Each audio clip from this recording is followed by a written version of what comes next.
नमस्कार, आगाज टाइम्स देख रहे हैं आप। मैं हूं आपके साथ पलक शर्मा। खबर हरिद्वार से है। धर्म नगरी हरिद्वार के रोशनाबाद क्षेत्र में कई दिनों से खेले जा रहे अवैध खनन का गंदा खेल, यही शिकायत जब हमारे रिपोर्टर्स ने खनन अधिकारी को अवगत कराया, उन्होंने तुरंत टीम भेजकर चारों तरफ से घेराबंदी करवाई और साथ ही कोई बचकर ना जाने पाए। एक अभियान चलाया गया। बता दें कि कासिम खान ने आश्वासन दिया कि अवैध कार्य करने वाले कोई भी माफिया हो उनको बख्शा नहीं जाएगा, जो रात के अंधेरे का फायदा उठाते हुए राजस्व की चोरी करते हैं। खनन अधिकारी ने कहा कि आपके चैनल को मैं बहुत धन्यवाद करता हूं, जिसके माध्यम से हमें यह सूचना प्राप्त हुई है और हम इस तरह के माफियाओं को दंडित करने में कामयाब होते हैं। बताते चले, ग्राउंड रिपोर्ट पर जब हमारी टीम काम कर रही थी, खनन अधिकारी द्वारा बहुत सहयोग किया गया है, लेकिन दुख इस बात का है माफिया भागने में कामयाब रहे।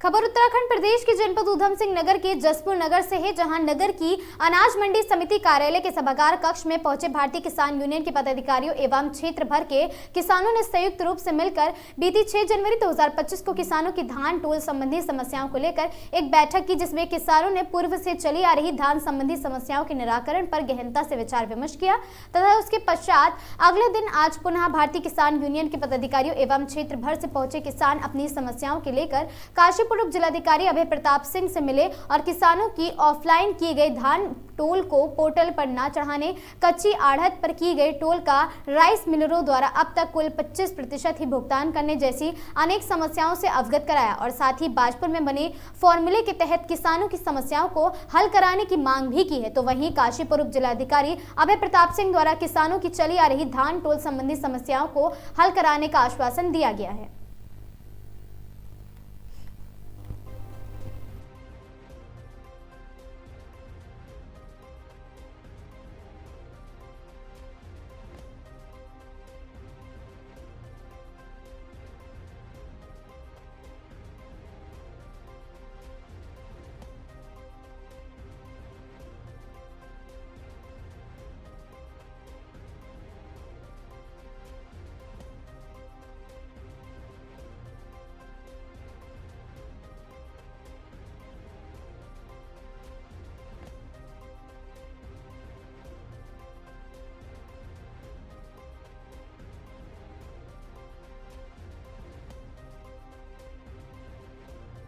देखिए जी, भ्रष्टाचार चरम पर है। भ्रष्टाचार के होते हुए भी अधिकारी लोग पता नहीं क्या जांच नहीं कर पाते और जांच ना होना ही जो अपने खाद्य विभाग के लोग हैं उनके हौसले बुलंद हो गए हैं। सिर्फ घोटाले के अलावा कुछ नहीं कर रहे। उसी की चपेट में किसान आया हुआ। वो चाहते हैं कि किसान औने पौने दाम में फसल बेचे और अब ज़मीन बेचे कॉर्पोरेट को। यही इनकी मंशा है। ऐसा कि समस्या पूरे ज़िले की है। पूरे ज़िले में कम से कम 1 लाख से ज़्यादा कुंटल धान अभी पेंडिंग है। यूसीएफ, टीवीएस और जो सहकारी क्रय केंद्र हैं उनके माध्यम से जो मिल में चला गया है। समस्या पूरे ज़िले की है, पर देखते हैं क्या करते हैं, क्योंकि हमने अल्टीमेटम दिया है एसडीएम साहब को। उन्होंने कल वार्ता करके हमें निचोड़ निकाल के बताएंगे कल क्या हो सकता है। तो हम कल उनसे दोबारा मिलेंगे और अगर समस्या का समाधान हो तो ठीक है, नहीं तो हमारी 9 तारीख की रणनीति तैयार है। हम दोबारा धरने पर बैठेंगे। जी, हमारे साथ प्रदेश कमेटी है, प्रेम सिंह सोहता जी, ब्लॉक कमेटी और पूरे विधानसभा के किसान हमारे साथ यहाँ पहुँचे हैं। और पूरी विधानसभा की समस्या है, कोई ऐसा नहीं 1-2 गाँव की समस्या, पूरी विधानसभा की समस्या, पूरी विधानसभा से लोग पहुँचे हैं। समस्या है जो ऑफलाइन तोल दिया गया था धान और वो पोर्टल पर कहीं नहीं चढ़ा, कोई उम्मीद भी नहीं है। किसान धक्के खा रहा है बड़े समय से, तो इसलिए आज बाजपुर में वो कल फार्मूला तय हो गया है। उसी आधार पर हम कह रहे हैं कि पूरे उत्तराखंड का मसला, ऊधम सिंह नगर का पूरे का उत्तराखंड का हल होना चाहिए। इसीलिए इसी कड़ी से आज उप जिलाधिकारी महोदय को हम मिले हैं। उन्होंने हमें आश्वस्त करा है कि कल आप आइए काशीपुर में, मैं सॉल्व करवाता हूँ इस मैटर को। दिक्कत ये है कि कुछ तो पेमेंट जो कच्चे आड़तियों का था वो उन्होंने 25% दिया है अभी मिलर्स ने जो पेमेंट, और वो नहीं दिया, वो किसान परेशान है इस टाइम। और दूसरा एक सेंटरों से जो सहकारिता TVS के UCF के सेंटर थे उनमें से ऑफलाइन भेज दिया था, उन्हें उम्मीद थी पोर्टल बढ़ेगा, पोर्टल इनने बढ़ाया नहीं है सरकार ने बिल्कुल, जो सहकारी सेंटरों का था। तो वो ऑफलाइन जो गया हुआ था वो बिलों में धान गया हुआ है किसान का, उसका उसकी जिम्मेदारी माई बाप ही नहीं बनने को तैयार, तो वो उस विषय में आज बात हुई। आश्वासन ये मिला कि जो फार्मूला बाजपुर में तय हो गया, हमारे जो प्रदेश अध्यक्ष जी हैं कल SDM साहब ने वहाँ पर करवाया है, और सचिव जो मंडी सचिव हैं उन्होंने फार्मूला बनवा दिया है, और उसी फार्मूले के तहत हमने किया हमारा भी जो समस्या है ये सॉल्व कराओ। किसान भी वही है, प्रदेश भी वही है, और व्यापारी भी वही हैं, और अधिकारी भी वही हैं। तो हमने ये निवेदन करा है आज उप जिलाधिकारी महोदय से कि आप भी वहाँ, जिलाधिकारी महोदय ने बाजपुर वालों ने करा दिया, आप भी हमारी समस्या सॉल्व कराओ।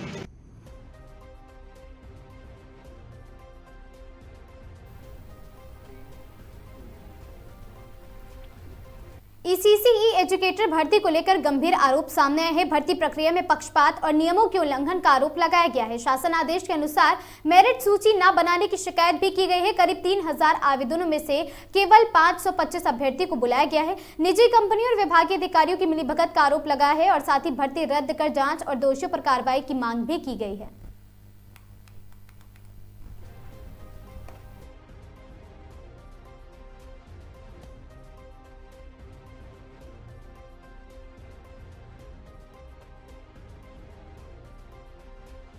जिलाधिकारी महोदय से मिलना है, क्या मांग है? जी, हमारी मांग ये है कि जो बेसिक शिक्षा विभाग की तरफ से जो रैंडम लिस्ट जारी की गई है उसे निरस्त किया जाए, और हम अभ्यर्थियों को पक्षपात ना करते हुए एक निष्पक्ष मांग की जाए, मतलब जो है अच्छी तरीके से ये भर्ती जो है निरस्त करी जाए बस।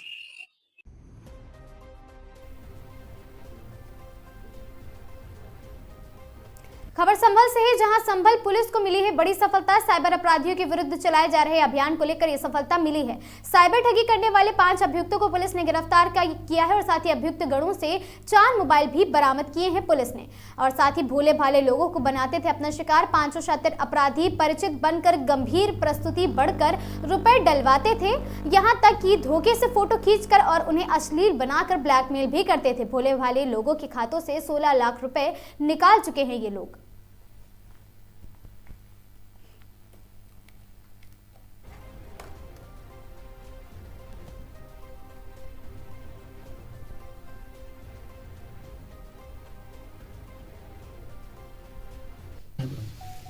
जैसा कि आपको विदित है कि हमारे DGP सर की सर्वोच्च प्राथमिकताओं में से एक है साइबर क्राइम, जिसके विरुद्ध पूरे प्रदेश में लगातार अभियान चल रहा है। उसी के क्रम में जनपद संभल की पुलिस द्वारा और जो साइबर क्राइम की ब्रांच है उसके द्वारा म्यूल अकाउंट के विरुद्ध कार्रवाई की जा रही है, जिसमें 25 से ऊपर मुकदमे म्यूल अकाउंट जो धारक हैं और जो साइबर अपराध में संलिप्त हैं उनके विरुद्ध लिखवाए गए हैं। उसी के क्रम में एक मुकदमा अपराध संख्या 489/2026 अंतर्गत धारा 368(4), 308(2), 61(2) BNS एवं 66D IT एक्ट के अंतर्गत आज 5 अभियुक्त, जिनका नाम शाहरुख पुत्र मुस्तकीम, सलमान पुत्र शकील, अमान पुत्र शकील, गुड्डू राघव पुत्र रतिबान तथा पवन पुत्र तेजराम, जो कि सभी ग्राम भवन थाना भैजोई के रहने वाले हैं, आज उनको गिरफ्तार कर न्यायिक अभिरक्षा में भेजा जा रहा है। ये जो सारे के सारे अभियुक्त हैं, इनके द्वारा अपने खाते साइबर क्रिमिनल्स को दिए जाते थे, और इनके विरुद्ध जब इनके खातों की हमारे द्वारा जांच की गई तो कुल मिला के इन्होंने करीबन 10 बैंक खाते अभी तक हमारे प्रकाश में आए, जिनमें जो कि साइबर क्राइम में संलिप्त थे। इन खातों को जब NCRP पोर्टल, जो भारत सरकार है I4C, उसका national cyber crime reporting centre है, जिसके में सारी साइबर क्राइम्स का जो है डेटाबेस रहता है, और इसके ज़रिए पूरे देश भर की पुलिस, साइबर क्राइम की जो पुलिस है वो म्यूल अकाउंट्स, म्यूल सिम्स पे काम कर सकती है। तो उसी के अंतर्गत जब हम लोगों ने वहाँ पे इन खातों के बारे में जांच पड़ताल शुरू की तो कुल मिला के देश के करीबन 11 राज्य जैसे दिल्ली, मध्य प्रदेश, कर्नाटक, उड़ीसा, पश्चिम बंगाल, जम्मू कश्मीर, हिमाचल प्रदेश, हरियाणा, गुजरात, असम एवं राजस्थान के लोगों के द्वारा ऐसा पाया गया कि उनके द्वारा जो ठगी की गई उन लोगों से, वो इनके खातों में इनके पैसे आए। कुल मिला के 25 कंप्लेंट्स इनके अगेंस्ट अभी तक पाई गई हैं, जिनमें कुल 12,22,500 रुपये का फ्रॉड हुआ। और उसके अलावा इन सभी खातों में 17 लाख रुपए क्रेडिट होना और 16 लाख रुपए कैश के द्वारा निकालना प्रकाश में आया। इन लोगों से जब पूछताछ हुई और जब जो भी कंप्लेंट्स थी उनको एनालाइज किया गया तो ये पता चला कि ये लोग फिशिंग लिंक भेज के या फिर APK फाइल भेज के फ़ोन को हैक कर लेते थे, उसकी कॉन्टैक्ट डिटेल्स और फोटोज़ अपने पास रख लेते थे। उसके बाद अलग अलग कारणों से, जैसे कि परिचित बन के लोगों को ये कहना कि मैं तुम्हारा पिता बोल रहा हूँ, मैं फंस गया हूँ कहीं पे और मुझे रुपए की आवश्यकता है, या फिर कोई दोस्त बन के कॉल करना। और कुछ मामलों में ये तक प्रकाश में आया कि लड़कियों की फ़ोटो को अश्लील बना के उसको वायरल करने की धमकी देकर उन लोगों से इन लोगों ने पैसे ठगे हैं। गिरफ्तार अभियुक्तों में जो शाहरुख है उसके विरुद्ध 3 मुकदमे होना भी पाया गया है। इनके पास से हम लोगों ने 4 मोबाइल फ़ोन बरामद किए हैं। और आप सभी लोगों के माध्यम से मैं सब लोगों को ये अपील करना चाहूँगी कि किसी भी लालच में आके कभी भी अपना सिम और अपना जो खाता है वो किसी भी लालच में आके किसी और को ऑपरेट करने के लिए ना दे। इसके अलावा कोई भी अगर आपको साइबर फ्रॉडस्टर अप्रोच करे कि आप अपना खाता हमें इस्तेमाल करने दें और हम आपको प्रति ट्रांजैक्शन कुछ रुपए देंगे, तो उस भी लालच में बिल्कुल ना आए, क्योंकि वो व्यक्ति आपके खाते को यूज़ करके कोई साइबर फ्रॉड अंजाम दे सकता है। अगर आपके साथ कोई साइबर अपराध की घटना घटित हो जाती है तो तत्काल 1930 पे या फिर cybercrime.gov.in पे अपनी कंप्लेन रजिस्टर कराएं, ताकि जो साइबर क्राइम हमारी ब्रांच है वो तुरंत ही आपका पैसा रिकवर एसपी साहब, ये शाहरुख कहाँ का है और कौन इस गैंग का सरगना है, कुछ और साफ पाया हो? हाँ, तो ये जो शाहरुख, सलमान, अमन, जितने भी लोगों को हम लोगों ने आज गिरफ्तार किया है, ये सभी लोग रिश्तेदार हैं। इसके अलावा जो पवन और गुड्डू जो अन्य हैं वो भी इसी गांव के ग्राम भवन के रहने वाले इनके दोस्त मित्रगण हैं। इनको एक व्यक्ति है जिसका नाम अभी हम नहीं बताएंगे, जिनके द्वारा इन लोगों का अप्रोच किया गया और उसी के साथ संपर्क में आने के बाद ये लोग उसी को खाते देते थे और जल्द ही उसको भी गिरफ्तार किया। कितने आरोपी गिरफ्तार किए गए अब तक? 5। Bansal construction workers private limited में हुई 21,18,660 रुपए का खुलासा। आपको बता दें, पुलिस सर्विलांस टीम ने दोनों आरोपियों को किया है गिरफ्तार। खबर महोबा से है, जहां कई दिनों से मामा भांजे मिलकर कंपनी में कर रहे थे कार्य। पुलिस ने धारा 317(2) BNS के तहत की कार्रवाई। शहर कोतवाली क्षेत्र के बजरिया चौकी पुलिस ने किया इन दोनों को गिरफ्तार।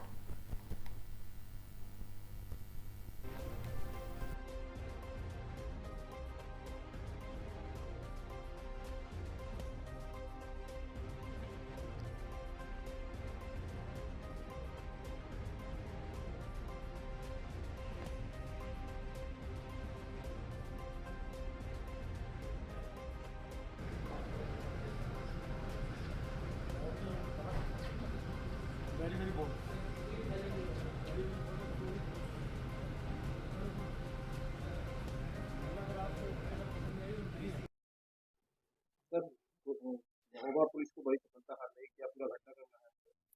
देखिए, आपकी जानकारी लाना चाहूँगा, 4:05 की रात्रि में बंसल कंस्ट्रक्शन कंपनी जो हमारे यहाँ पर रोड बना रही है, हाईवे बना रहे हैं, इनका जो ऑफिस है इसमें से 23,43,000 रुपये के करीब की नकद लगा की चोरी घटना कार्य की गई थी।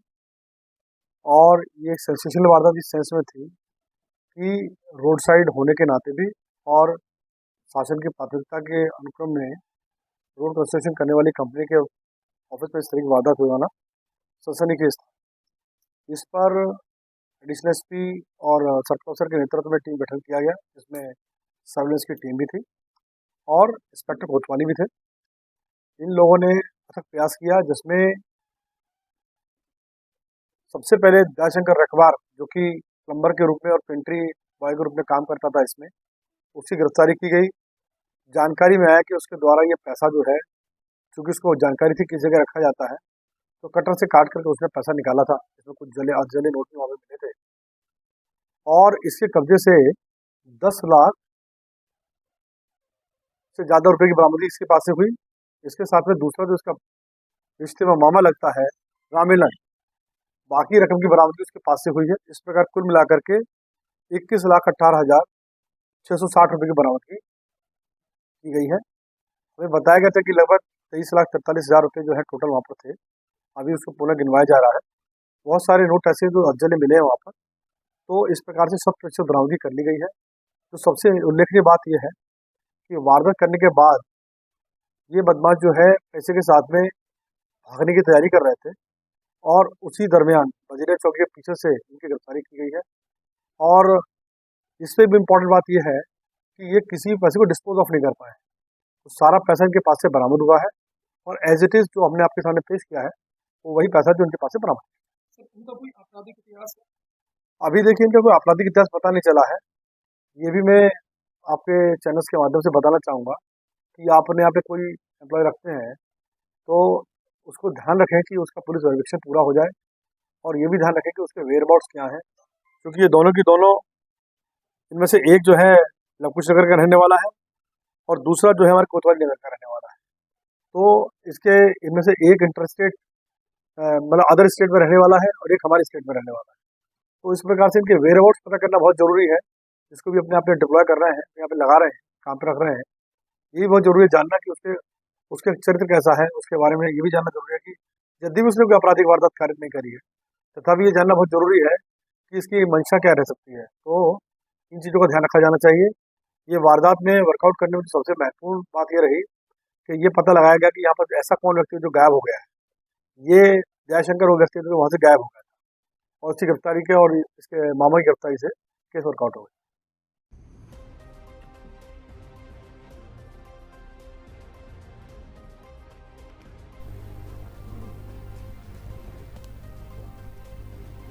खबर उन्नाव से है, जहां फतेहपुर 84 थाना क्षेत्र के सालेपुर गांव में एक 17 वर्षीय युवती की संदिग्ध परिस्थितियों में मौत से इलाके में सनसनी फैल गई। खेत में नीम के पेड़ से युवती का शव लटका मिलने से गांव में हड़कंप मच गया। मृतका की पहचान सालेपुर निवासी ज्योति 17 वर्षीय के रूप में हुई है। परिजनों के अनुसार ज्योति 2 दिन पहले एक युवक के साथ घर से गई थी, जिसके बाद से उसका कोई पता नहीं चल रहा था। अब खेत में शव मिलने के बाद परिजनों ने युवती की हत्या की आशंका जताई है। सूचना मिलते ही फतेहपुर 84 थाना पुलिस मौके पर पहुंची और शव को कब्जे में लेकर पंचनामा भरते हुए पोस्टमार्टम के लिए भेज दिया है। पुलिस का कहना है कि मामले की हर पहलू से जांच की जा रही है और पोस्टमार्टम रिपोर्ट के आने के बाद ही मौत के कारणों का खुलासा हो सकेगा।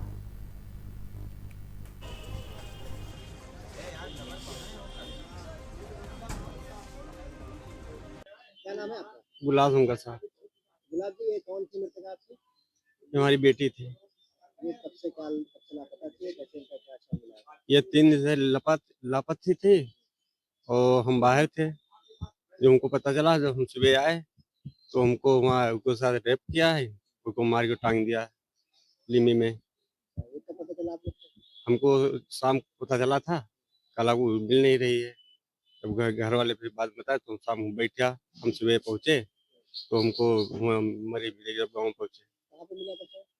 ये गाँव के बाहर मिला था, 1000 दूरी, 1 किलोमीटर दूरी पर है। कितने से था? लिम्मी के पेड़, छोटा पेड़ था, उसमें से लड़का था। आप लोग क्या लगता है, ये हत्या है कि ये मार टांग दिया है। हत्या की गई है? हाँ, साल वाल सब ऐसे ओढ़े हैं, सब कुछ बातें। किसने हत्या की है? राम जी ने। राम जी कौन था? यही भगा के ले गया था। किसी से लड़की गई? हाँ जी, ये कहाँ का रहने वाला? ये सिलेपुर का गाँव? गाँव का।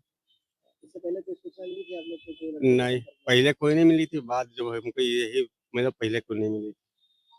क्या लड़के से बात करती थी पहले, ऐसा कुछ था? नहीं, हमारे सामने तो नहीं बात करती थी। घरवाली सब मान लो, हम तो बाहर थे तो घरवाली बोली कारण नहीं बात करती थी कुछ। लापता हुई तो फिर आपने कोई सूचना दी पुलिस को? आपने बताया था? हम जब आए तुरंत तो मरी मिली तो हम लोग इसी भाग के आए।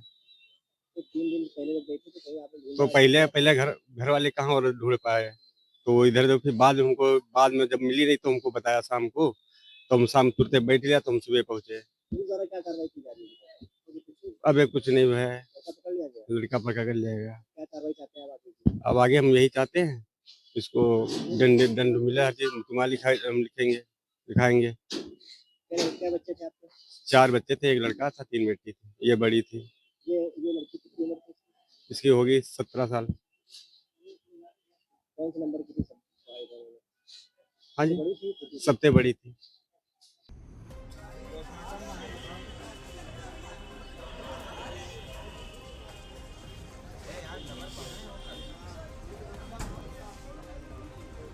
क्या नाम है आपका? गुलाब शंकर साहब। गुलाब जी, ये कौन सी मृतक आपकी? ये हमारी बेटी थी।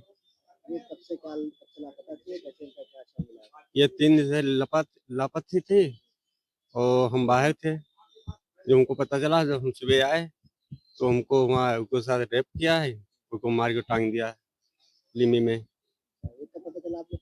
हमको शाम को पता चला था, कल वो मिल नहीं रही है।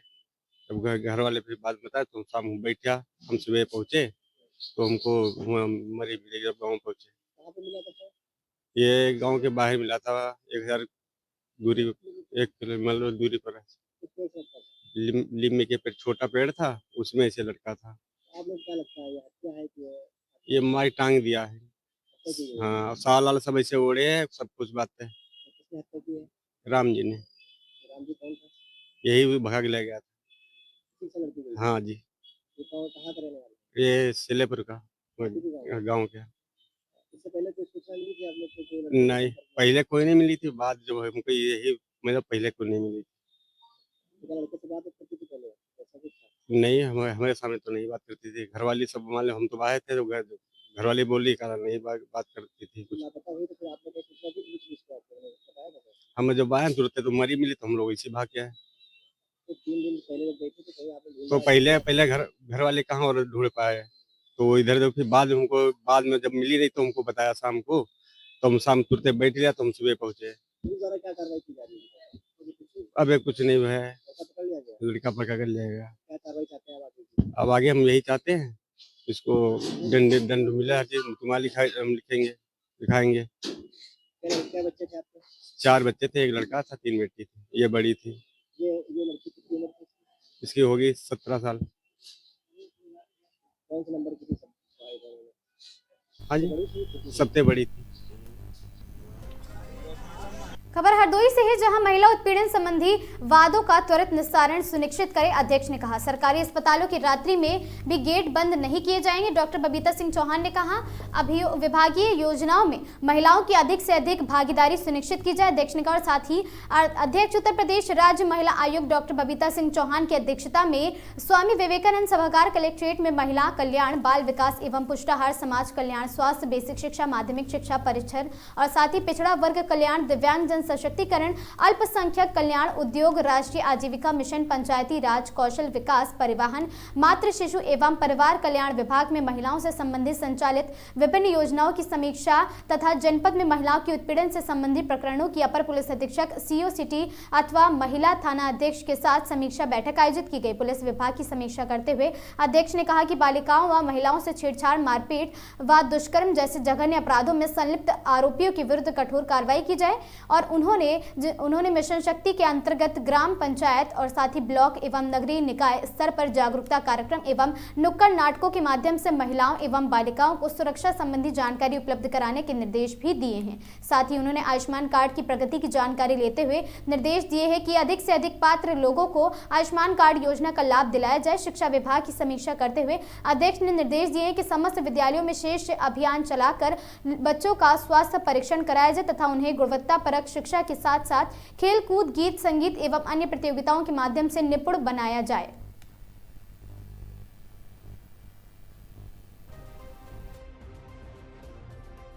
बैठक हुई है और वो सभी विभागों से यहाँ सब अधिकारी बैठे हुए थे और बहुत अच्छा रहा। मुझे देख के ये अच्छा लगा कि हरदोई जिले में सारे विभागों की अगर बात की जाए तो वहाँ सब कुछ था। मेडिकल कॉलेज की थोड़ी बहुत शिकायतें थी पर वो अभी कमिटमेंट किया है उन्होंने। यहाँ सीएमओ बैठे हुए थे कि भाई मैं जाके ये बात प्रिंसिपल तक पहुँचाऊँगा, क्योंकि प्रिंसिपल यहाँ नहीं आए थे और मुझे लगता है कि जो थोड़ी बहुत कमियां वो भी सब सुधर जाएंगी समीक्षा बैठक। एक तरफ मिशन शक्ति का फेस चल रहा है, दूसरी तरफ दफ्तरों के चक्कर काट रही महिलाएं, क्या कहेंगे इस पर? देखिए ऐसा तो नहीं है, मुझे लगता है कि मिशन शक्ति जो फेज़ 5 ये शुरू हुआ है मुझे लगता है कि बहुत ही अच्छा है, बहुत ही कारागार है और सभी सब मिलकर बहुत अच्छा काम कर रहे हैं। अब जहाँ तक महिलाओं के चक्कर काटने की बात है तो महिलाओं के चक्कर नहीं कह सकते आप। एक महिला अगर बार बार रिपीट करे तो आप उसको चक्कर कहेंगे। बाकी महिलाएं आ रही हैं, अगर किसी के साथ रोज कोई प्रॉब्लम है, कुछ शिकायत है तो निश्चित रूप से कि वो आएंगी कि और वहाँ शिकायत करने के लिए, क्योंकि उन्हीं के लिए है वो। और बहुत ही अच्छा मिशन शक्ति काम कर रहा है और ये एक बहुत ही पावरफुल एक मिशन है जो मिशन शक्ति है। जी केजीएम में जो लफ्ज़ात का एक मामला आया है उस पर क्या आपका रिएक्शन है?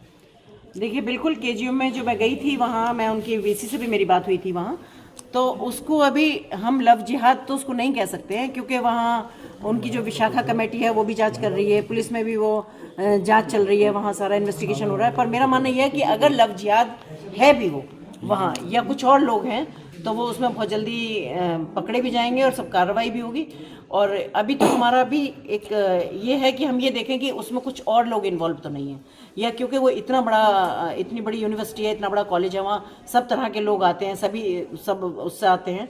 तो हमारा मानना ये भी है कि वहाँ अब ये सोचने का और देखने का और एक जांच का विषय है कि वहाँ इसी में कुछ और लोग तो जुड़े हुए नहीं हैं, वो कॉलेज के अंदर के हैं या कॉलेज के बाहर के हैं या कुछ है, इसको हम ले रहे हैं इस पर संज्ञान। में एक CDPO का एक मामला आया जो छेड़छाड़ के बाद उनका रेलवे ट्रैक पर जो उसमें गंभीर अवस्था में पड़ी मिली थी, उस पर क्या करिए? तो उसमें मेरे ख्याल से कार्रवाई हो गई है वो, और उनको सस्पेंड भी कर दिया गया है। तो कार्रवाई हो गई तो होनी भी चाहिए। तो कम से कम जब तक कार्रवाई नहीं होगी तो तब तक सबक कैसे मिलेगा? जब विभागों में महिलाएं सुरक्षित नहीं है तो आम कैसे? विभागों में नहीं कह सकते, आप किसी एक पे था उस पर देखिए तुरंत कार्रवाई हुई। क्योंकि मैं कह सकती हूँ कि उत्तर प्रदेश इस वक्त इतने सुरक्षित हाथों में है, जो सुन रहे हैं जिनको पता है वो उनको पता होना चाहिए, जिनको नहीं पता है तो वो आपके माध्यम से ये पता कर लें कि यहाँ अगर महिलाओं के साथ कोई भी बदतमीजी करेगा तो उसका कभी भी वो बख्शा नहीं जाएगा। ये आप रोज देख रहे हैं, हम भी रोज देख रहे हैं। और मेरे ख्याल से कि अगर इन चीज़ों पे भी देख के अगर कोई नहीं सुधरता है तो विनाश काले विपरीत बुद्धि, उसका विनाश ही होने वाला होगा, जो महिलाओं को गलत नज़र से देखेगा या महिलाओं के साथ किसी भी तरह की घटिया हरकत करेगा। क्योंकि आज अगर मुख्यमंत्री जी की बात की जाए तो मुख्यमंत्री जी खुद भी इतने स्ट्रिक्ट हैं। और हमारे जैसा आपने बताया कि आप हरदोई पुलिस की तारीफ कर रहे हैं, मुझे सुन के बहुत अच्छा लगा कि जब पुलिस भी हमारे साथ खड़ी है, मुख्यमंत्री हमारे साथ खड़े हैं, आयोग महिलाओं के साथ खड़ा है, तो महिलाओं को किस तरह की परेशानी हो सकती है? क्योंकि महिलाओं को आत्मनिर्भर बनाने की तरफ काम किया जा रहा है, चाहे वो प्रदेश में हो और चाहे वो देश में हो। माननीय प्रधानमंत्री जी हो या माननीय मुख्यमंत्री जी हो, दोनों ही महिलाओं को आत्मनिर्भर तो बनाने की कोशिश कर रहे हैं। तो इसके लिए मैं कह सकती हूँ कि चाहे वो उनकी सुरक्षा की दृष्टि से है, चाहे वो उनकी शिक्षा की दृष्टि से है, और चाहे वो उनको आत्मनिर्भर बनाने के लिए रोजगार की दृष्टि से, आज महिलाओं पर बहुत काम। बांग्लादेश में महिलाओं पर अत्याचार हो रहे हैं, उसको लेकर ये बहुत ही दुर्भाग्यपूर्ण घटना है जो वहाँ हो रहा है। ये उस कहना चाहिए उस समुदाय की मानसिक स्थिति को जताता है कि वो किस तरह के। क्योंकि मैंने पहले भी कहा और आज भी मैं कह रही हूँ कि बांग्लादेश में अगर हिंदू वहाँ रह रहे हैं तो हिंदुओं के साथ जो बर्बरता की जा रही है, हिंदू वहाँ पीढ़ियों से रह रहे हैं, और बांग्लादेशी जो भगोड़े हिंदुस्तान में रह रहे हैं वो भागे हुए हैं, वो अनऑथराइज यहाँ रह रहे हैं।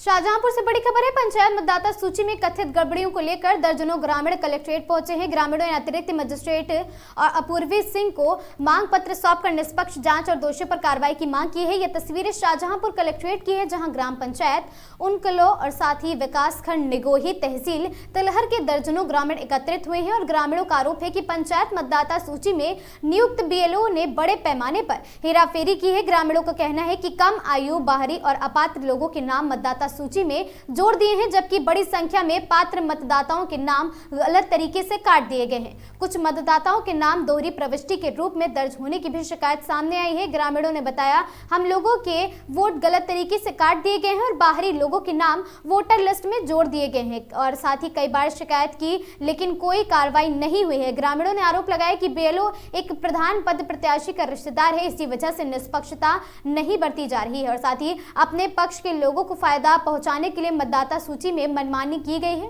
और साथ ही अतिरिक्त मजिस्ट्रेट को सौंपे ज्ञापन में मांग में ग्रामीणों में मतदाता सूची की उच्च स्तरीय जांच और अपात्र मतदाताओं के नाम हटाने और छूट पात्र मतदाताओं के नाम जोड़ने की मांग की है।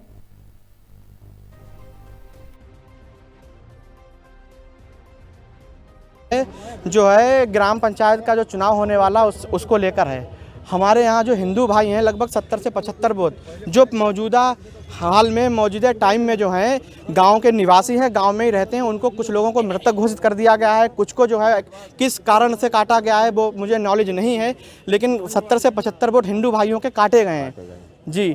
उसमें कुछ जो हैं हमारे 20 से 25 लोग हमारे साथ में भी आए हुए हैं और इनकी यही समस्या है सर, वोट उनके पुनः जो है सम्मिलित की जाए। और जो BLO जो हैं वो अभी तक सर BLO जो है जांच करने बिल्कुल आए ही नहीं है। घर घर जाके उन्होंने किसी से ये भी नहीं पूछा कौन कहाँ पे है। दोबारा भी सर उनको प्रतिलिपि मतलब फॉर्म 6 भर के दे दिया गया है, जो परिवर्तन सूची के लिए फॉर्म भरा जाता है उसको भी दोबारा दे दिया। उसके बाद में भी दोबारा कोई भी जाँच नहीं की गई है, ना दोबारा कोई आया है यहाँ पर गाँव में। हमारे ग्राम पंचायत उनकला विकासखंड निगोही जी, हमारा नाम मुशाहिद खान।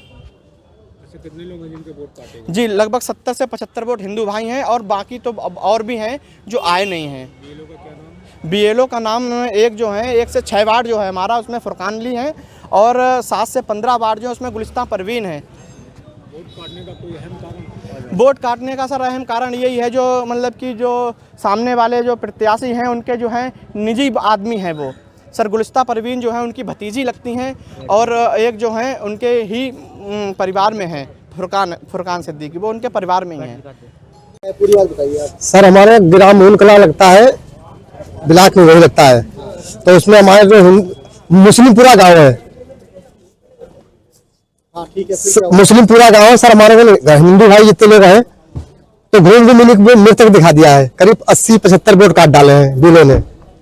कोई सुनवाई में हर जगह मैंने एप्लीकेशन दी, पहले मैं हाई कोर्ट तक गया दूल्हे हटाने के चक्कर में, दूल्हे हटे लेकिन बाद में एक उनकी बहन लग गई, एक भतीजी फिर लग गई, मेरे लिए वही बात रही। क्या शिकायत लेकर आए? शिकायत लेकर आए, इन लोगों को वोट जिंदा मृतक दिखा दिया है इनको।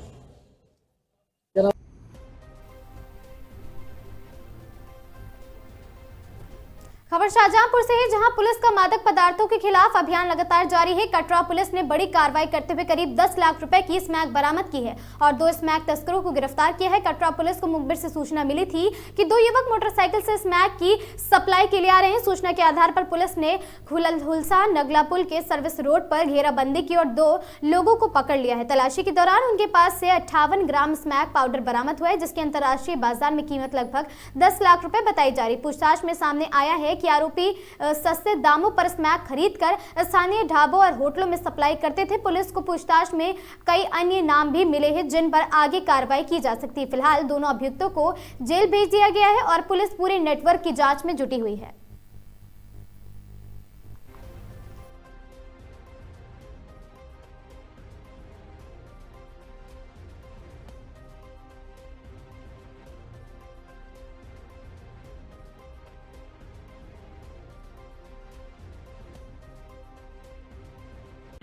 आज दिनांक 6 जनवरी 2026 को रात्रि लगभग 10 बजे के करीब थाना कटरा की टीम जब थाना क्षेत्र में भ्रमणशील थी, तभी मुखबिर खास की सूचना मिली कि हुलास नगला पुल के नीचे 2 संदिग्ध व्यक्ति घूम रहे हैं। दोनों संदिग्ध व्यक्तियों से जब पूछताछ की गई तो उनके द्वारा अपना नाम साधु उर्फ पूरनलाल पुत्र जेबलाल तथा राजकुमार पुत्र जगदीश, जो दोनों ही थाना कटरा के ग्राम समधाना के रहने वाले हैं, तलाशी के दौरान दोनों व्यक्तियों के पास से लगभग 98 ग्राम स्नैक पाउडर बरामद हुआ। साथ ही घटना में प्रयोग की गई मोटरसाइकिल भी बरामद की गई। थाना कटरा पर सुसंगत धाराओं में अभियोग पंजीकृत कर अग्रिम विधिक कार्रवाई की जा रही है। मौके पर शांति व्यवस्था कायम है। खबर बदायूं से है, जहां पर उद्योग व्यापार प्रतिनिधि मंडल की बनी ब्रांड्स शोरूम की इकाई।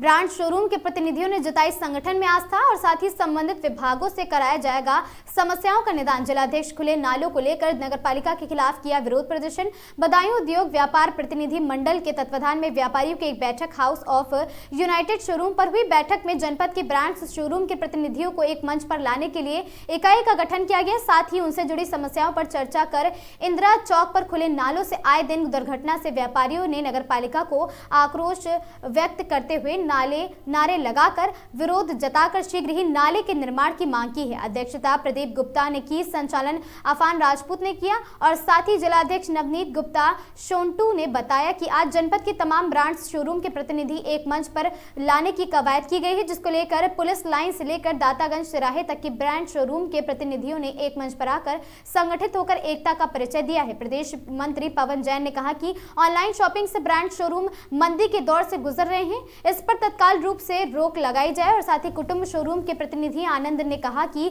हम जिलाध्यक्ष नवनीत गुप्ता शोंटू का आभार व्यक्त करते हैं, उन्होंने हमारी समस्याओं के लिए हम सभी को संगठन से जोड़ा है।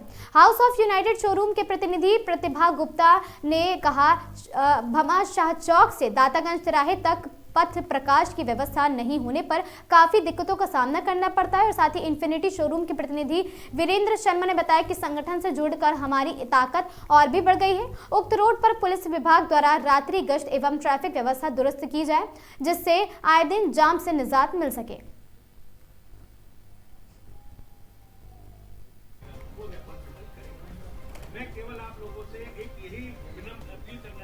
खबर वाराणसी से है, जहां दाल मंडी चौड़ीकरण फिर शुरू हो गया है। हथौड़ी की गूंज के बीच ध्वस्तीकरण अभियान तेज है। काफी समय के बाद बुधवार को दाल मंडी क्षेत्र में एक बार फिर हथौड़ी की गूंज सुनाई दी है। दाल मंडी चौड़ीकरण के तहत ध्वस्तीकरण की कार्रवाई पुनः शुरू कर दी गई है। दाल मंडी और आसपास के इलाकों में भारी पुलिस बल और साथ ही की तैनाती करते हुए उन मकानों को तोड़ा जा रहा है जिनकी रजिस्ट्री पहले ही शासन के पक्ष में हो चुकी है। कार्रवाई के चलते पूरे क्षेत्र में सन्नाटा पसरा हुआ है, जबकि किराएदारों में दहशत का माहौल देखा जा रहा है। गौरतलब है कि प्रधानमंत्री नरेंद्र मोदी द्वारा विश्वनाथ कॉरिडोर के निर्माण के बाद वाराणसी में बाबा विश्वनाथ के दर्शन को आने वाले श्रद्धालुओं की संख्या में भारी वृद्धि हुई है। बढ़ती भीड़ को नियंत्रित करने और साथ ही दर्शनार्थियों को सुगम व सुरक्षित मार्ग उपलब्ध कराने के उद्देश्य से मुख्यमंत्री योगी आदित्यनाथ ने दाल मंडी चौड़ीकरण की योजना बनाई है। दाल मंडी चौड़ीकरण अभियान के अंतर्गत पूर्व में प्रशासन, लोक निर्माण विभाग और नगर निगम द्वारा आपसी समन्वय से मकानों का अधिग्रहण किया गया है। अब तक 40 भवन स्वामियों ने अपने हिस्से की रजिस्ट्री शासन के पक्ष में कर दी है। हालांकि अभी कोई मकान का अधिग्रहण शेष है और साथ ही बुधवार को भारी पुलिस फोर्स की मौजूदगी में दाल मंडी चौड़ीकरण के तहत ध्वस्तीकरण और कब्जा लेने की कार्रवाई शुरू की गई है।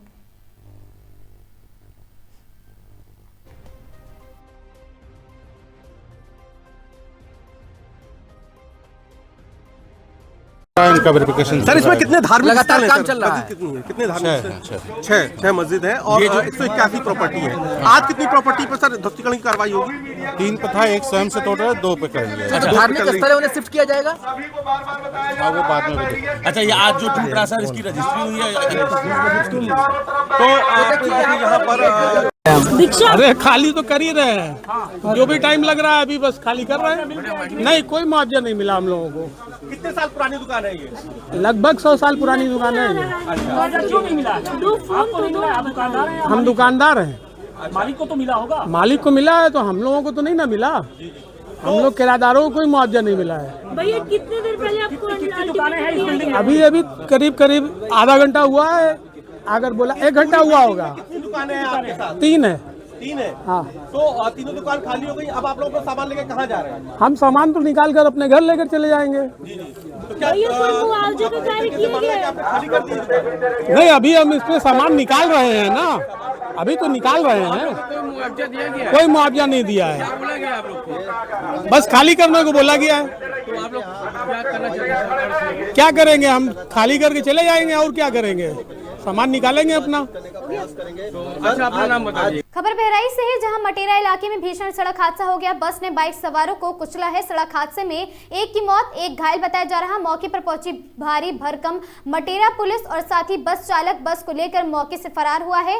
पुलिस ने शव को कब्जे में लेकर पंचनामा भर पोस्टमार्टम के लिए भेजा। पुलिस ने घायल को जिला अस्पताल में कराया भर्ती। घायल युवक का अस्पताल में चल रहा इलाज। घटना मटेरा थाना क्षेत्र के शंकरपुर मार्ग की है।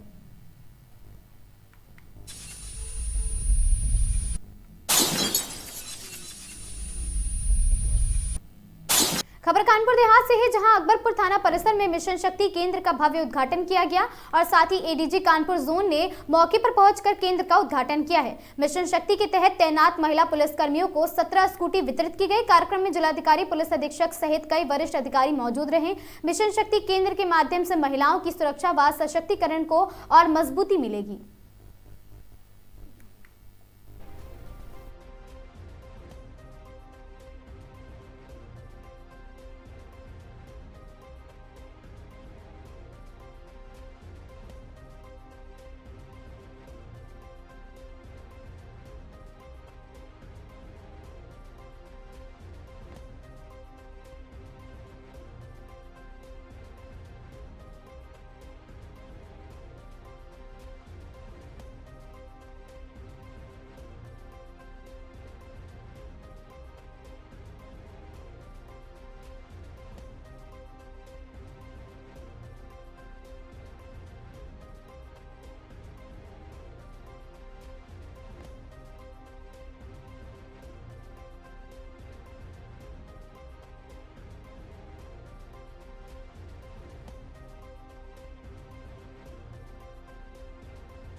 कार्यक्रम था आज।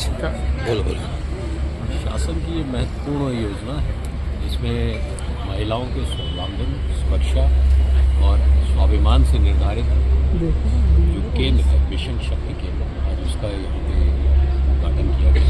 इस तरह के 5 मिशन शक्ति केंद्र पूरे कानपुर देहात में उद्घाटन किया गया है इनका। ये सभी तरह से हमारे पुलिसकर्मियों के लिए इससे लैस है। यहाँ पे ट्रेंड लोगों की नियुक्ति की गई है और साथ ही साथ बाहर के भी कुछ एक्सपर्ट्स को इसमें समय समय पे काउंसलिंग के लिए। इसके साथ ही साथ आज थोड़ी देर में यहाँ से हम स्कूटीज़ का भी एक कार्यक्रम है, जो 16 स्कूटीज़ है, 17 स्कूटीज़ है, जिसके माध्यम से हमारी जो बीट में महिला पुलिस आरक्षी है और वो बीट में अंदर तक जाकर भ्रमण कर सकते हैं, वहाँ लोगों के साथ मदद कर सकती हैं। अगर महिला संबंधी कोई अपराध है तो उसका अन्वेषण कर सकते हैं। सर, जिस तरीके से सभी जिलों में कार्यक्रम चल रहा है मिशन शक्ति को लेकर, कानपुर देहात आए हैं, कानपुर देहात पुलिस को कितने नंबर देते हैं, किस तरीके से काम करी मिशन शक्ति को लेकर? मिशन शक्ति का देखिए, ये हमेशा कोई स्थायी नंबर नहीं दिया जाता। 5 केंद्र हैं। खबर श्रावस्ती से है, जहां सड़क सुरक्षा महाअभियान का दिखा असर। जिले भर में यातायात व्यवस्था सुरक्षित रखने के लिए परिवहन विभाग ने नो हेलमेट नो फ्यूल अभियान तेज किया है। मल्हीपुर तहसील के विभिन्न पेट्रोल पंपों पर वाहन चालकों को किया गया जागरूक। हेलमेट ना पहनने पर 30 दोपहिया वाहनों का चालान किया गया। नियम तोड़ने वालों पर सख्ती जारी है। पीटीओ महेश वर्मा के साथ परिवहन विभाग के कर्मी रहे मौजूद।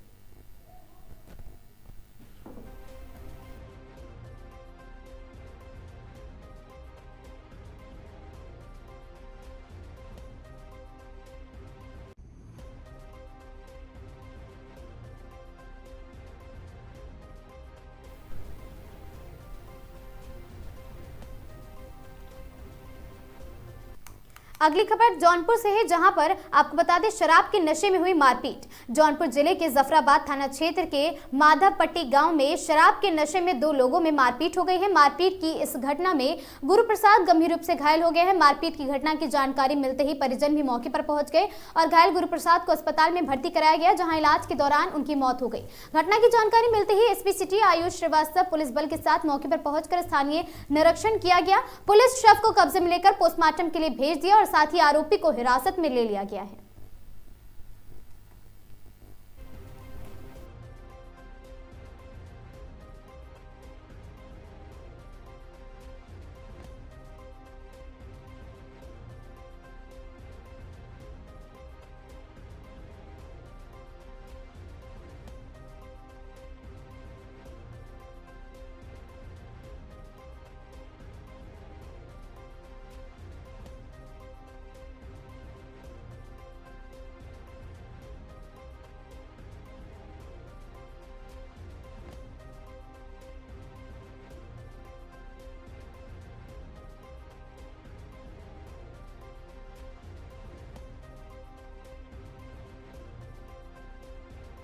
आज 7 जनवरी 2026 थाना क्षेत्र जफराबाद, यह प्रकरण है माधवपट्टी ग्राम कांतापुर, जहां पुलिस को 112 के माध्यम से सूचना प्राप्त हुई कि 2 व्यक्ति, एक व्यक्ति का नाम है गुरुप्रसाद यादव सन ऑफ मेवालाल और दूसरे व्यक्ति का नाम है ओमकार सिंह, दोनों ही माधवपट्टी के रहने वाले हैं। दोनों जो कि शराब के नशे में धुत थे, उन दोनों के बीच किसी बात को लेकर विवाद हुआ और लड़ाई झगड़ा हुआ, जिसमें ओमकार सिंह गुरुप्रसाद यादव के चेस्ट पे, सीने और पैर पे किसी हार्ड एंड ब्लंट ऑब्जेक्ट से वार किया, जिससे गुरुप्रसाद यादव जी घायल हो गए। उन्हें एम्बुलेंस द्वारा जब जिला अस्पताल लाया गया तब डॉक्टर ने इलाज के दौरान उन्हें मृत घोषित किया गया है। हमारे द्वारा ओमकार सिंह को पकड़ लिया गया है, हिरासत में लिया गया है और शव को पोस्टमार्टम हेतु भेजा जा रहा है। अग्रिम विधिक कार्रवाई सुनिश्चित की जा रही है। धन्यवाद।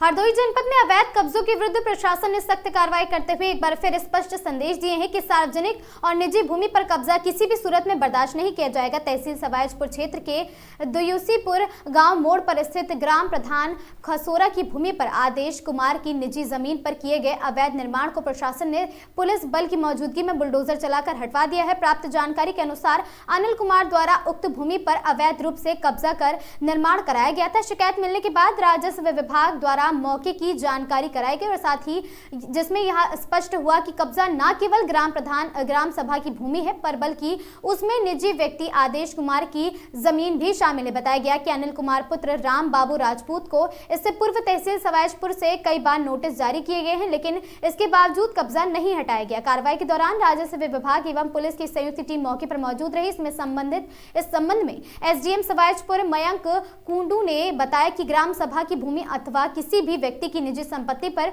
अवैध कब्जा कानूनन अपराध है और ऐसे मामलों में प्रशासन द्वारा नियम अनुसार कठोर कार्रवाई की जाएगी और भविष्य में भी अभियान जारी रहेगा।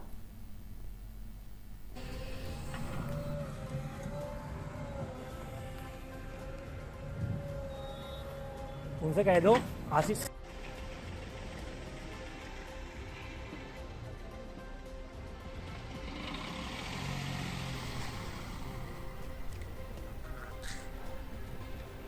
ग्रेटर नोएडा के बिसरख थाना क्षेत्र में एक महिला ने गंभीर आरोप लगाते हुए पुलिस पर मिलीभगत का सनसनीखेज दावा किया है। पीड़िता दीपा विश्वकर्मा ने मीडिया के सामने अपनी आपबीती सुनाते हुए कहा कि आरोपी मोहित चौधरी और उसके साथियों ने उसे प्यार के झांसे में फंसाकर दुष्कर्म किया है, शादी का वादा कर धोखा दिया है और मारपीट कर घर से निकाल दिया है। पीड़िता का आरोप है कि पुलिस ने आरोपी पक्ष से पैसे लेकर उन्हें गिरफ्तार नहीं किया और लगातार 3 महीनों से वह थाने के चक्कर काट रही है। पीड़िता ने बताया कि आरोपी मोहित चौधरी पुत्र हरेंद्र सिंह निवासी खुर्जा बुलंदशहर ने 2022 में उसे नशीला पदार्थ देकर दुष्कर्म किया, शादी का वादा किया और साथ ही लोक लाज के डर से उसके माता पिता ने 5 जुलाई 2023 को हिंदू रीति रिवाज से शादी करा दी। शादी में परिवार ने अपनी हैसियत से अधिक 10 लाख रुपए खर्च किए। बाद में पता चला कि मोहित पहले से ही शादीशुदा है। उसकी पत्नी रीना सिरोही तथा थाना में 2 बच्चे हैं और साथ ही मोहित ने तलाक का झूठा बोला और पीड़िता को किराए के फ्लैट में रखा।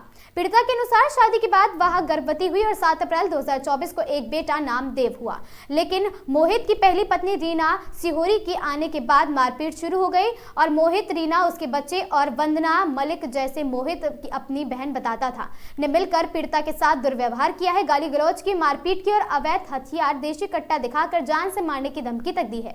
आरोपी ने शादी के बाद गाड़ी खरीदने के नाम पर 5 लाख रुपए भी हड़प लिए। पीड़िता का कहना है कि मोहित कई लड़कियों को इसी तरह फंसाता रहा और साथ ही उन्हें नशीली दवाओं का इस्तेमाल देकर उनका शोषण करता रहा है। वो कह रही है समझौता कर लो, तुम किसने सलाह दी है ये केस मुकदमा करने की? आपने अपने हस्बैंड के ऊपर कितने महीने पहले मुकदमा पंजीकरण कराया था? 3.5 महीने हो गए। तब से लेके अभी तक पुलिस प्रशासन की तरफ से क्या कार्रवाई की गई? कुछ भी कार्रवाई नहीं हो रही है। मैं रोज, मेरा 1 साल का बच्चा है, रोज आके थाने चक्कर लगाती हूँ, कोई कार्रवाई नहीं हो रही पुलिस वालों की तरफ। रुचि में केस आई हो मेरी, वो कह रही है कि आप पैसे लेके कुछ खत्म कर लो मामले को, इस आदमी को। ऐसे होता है क्या बताओ? ऐसे आदमी के साथ रहा जाता है? समझौता कैसे करें? क्या नाम है आपके हस्बैंड का? मोहित चौधरी। कोई आपसे उसका खतरा तो नहीं है? खतरा है, वो धमकी देता है फोन करके कि तुझे देख लूंगा, तेरे पापा को। खबर कानपुर से है, जहां 7 जनवरी कानपुर के सचिंदी थाना क्षेत्र में एक पुलिसकर्मी और उसके साथी पर 14 वर्षीय छात्रा का अपहरण और साथ ही गैंगरेप करने का गंभीर आरोप लगा है। इस मामले में भारतीय कम्युनिस्ट पार्टी मार्क्सवादी के सदस्य और पूर्व सांसद सुभाषिनी अली ने मंगलवार को कानपुर पुलिस आयुक्त से मुलाकात कर दोषियों के खिलाफ सख्त कार्रवाई की मांग की है। पीड़िता के अनुसार सोमवार रात करीब 10 बजे वह घर से निकली थी कि स्कॉर्पियो वाहन में सवार 2 युवकों ने उसे जबरन गाड़ी में खींच लिया और आरोप है कि इनमें से एक आरोपी पुलिस में है। दोनों ने उसे सुनसान रेलवे ट्रैक के पास ले जाकर करीब 2 घंटे तक वाहन में ही यौन हिंसा की और साथ ही बेहोश होने पर उसे घर के बाहर फेंककर भाग गए। पीड़िता के भाई ने बताया कि रात करीब 12 बजे उसने डायल 112 पर सूचना दी और पुलिस मौके पर पहुंची। हालांकि जब परिजन ने बताया कि आरोपी में से एक पुलिसकर्मी है तो भीमसेन चौकी से उन्हें भगा दिया गया। मंगलवार को पुलिस अधिकारियों के पास पहुंचने पर रिपोर्ट दर्ज हुई, लेकिन आरोपियों के नाम हटाकर अज्ञात के खिलाफ एफआईआर दर्ज की गई। सुभाषिनी अली ने मीडिया से बात करते हुए कहा, जब से मुझे इस घटना की जानकारी मिली है मैं महिला सुरक्षा को लेकर अत्यंत चिंतित हूं। उत्तर प्रदेश दुष्कर्म जैसी घटनाओं से पूरे देश में पहले नंबर पर है। उन्होंने पुलिस आयुक्त से मुलाकात कर आरोपी पुलिसकर्मी और उसके साथी के साथ त्वरित और कठोर कार्रवाई की मांग की गई है।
क्या मामला है?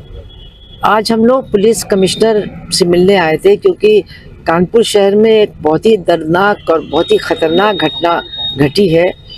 यहाँ परसों रात को एक 14 साल की लड़की को 2 लोग उठा के ले गए गाड़ी में, और उनमें से एक पुलिसकर्मी था और गाड़ी में ही उसके साथ बलात्कार किया और उसको फिर मतलब एकदम बेहोशी की हालत में उसके घर के सामने लाके फेंक दिया। उसके भाई ने थाने में फ़ोन किया, लेकिन जब थाने में ये पता चला कि एक पुलिसकर्मी इसमें लिप्त है तो थाने वाले आए नहीं, उन्होंने बिल्कुल कोई प्रतिक्रिया जाहिर नहीं की।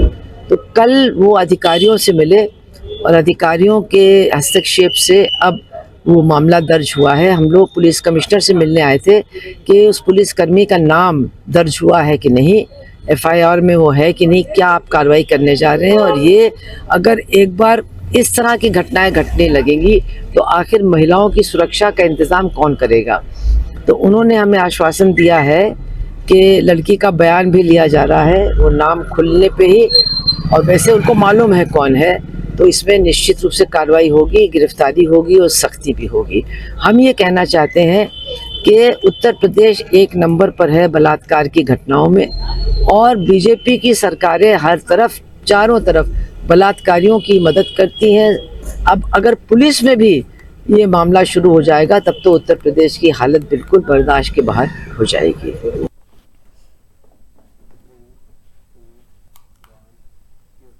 खबर चंदौली से है, जहां बिगड़ती कानून व्यवस्था और बढ़ते अपराध के खिलाफ कांग्रेस का हल्ला बोल। कांग्रेस पार्टी कार्यालय पर कार्यकर्ताओं का भारी जमावड़ा लगा है। एसपी कार्यालय घेराव की तैयारी, सौंपेंगे पत्रक। कांग्रेस कार्यालय के समीप भारी पुलिस फोर्स तैनात है। पुलिस ने जुलूस को आगे बढ़ने से रोका है। मौके पर बैरिकेडिंग और साथ ही मौके पर भारी तनाव, जमकर नारेबाजी हुई है। पुलिस की सख्ती ने आगे सदर क्षेत्र अधिकारी को पत्रक सौंप कर मजबूर हुए कांग्रेसी। लूट, हत्या, चोरी जैसे मुद्दों पर सौंपा है पत्रक।